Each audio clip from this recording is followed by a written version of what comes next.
past Monday was Columbus Day, the day we come together as a nation and celebrate the man who discovered America. In the same way Vanilla Ice discovered rap.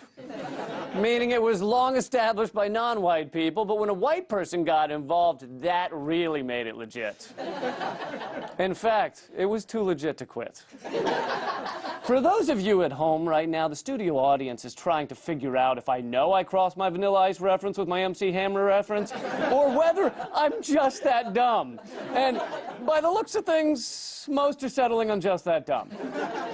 You probably already know that Columbus was not the first to discover America, nor the first to discover the Earth was not flat. He was a mere 2,000 years late on that discovery, and he landed in the Bahamas with millions of people living in the surrounding areas, and thought it was India.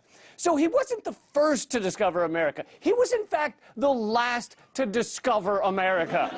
Then he got to destroying lives. But in Columbus's defense, he was in the Bahamas. Think about it. What do you do on a tropical beach? You take off your shoes, you slap on some shades, and you rape and pillage.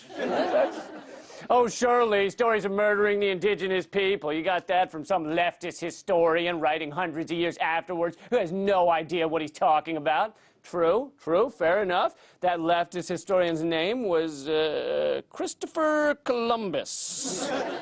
Yeah, he apparently said some things in his own journals, such as, the natives brought us parrots and balls of cotton. They willingly traded everything they owned. They would make fine servants. With 50 men, we could subjugate them all and make them do whatever we want. That is like the shittiest tourist ever. He is not a man to celebrate. He's a white guy who came to a tropical locale and murdered people there. He's the Joran Vandersloot of the 1400s. And I never thought I'd say this, but that comparison is not fair to Joran Vandersloot. But at least someone is defending Columbus. Take it away, Joe Piscopo.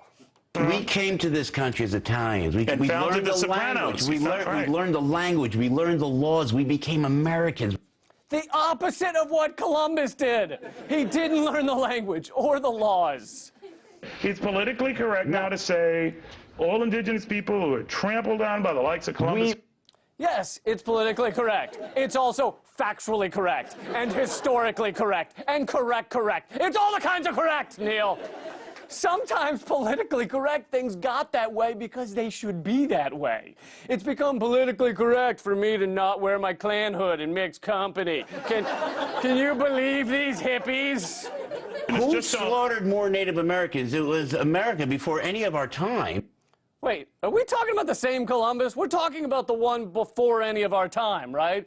Does Joe Piscopo think we're talking about a current-day Columbus? Is he thinking of Columbo? Don't take our heritage away, Neil. They always nail Italian Americans. We're always portrayed as stereotypical gangsters. My father was a lawyer representing the non-English speaking blue-collar laborers. My uncle was a chemical engineer. My mother comes from one of 10 not marginally associated with the wrong side of the law. So you want to fight these stereotypes of Italian Americans by continuing to celebrate a genocidal thug?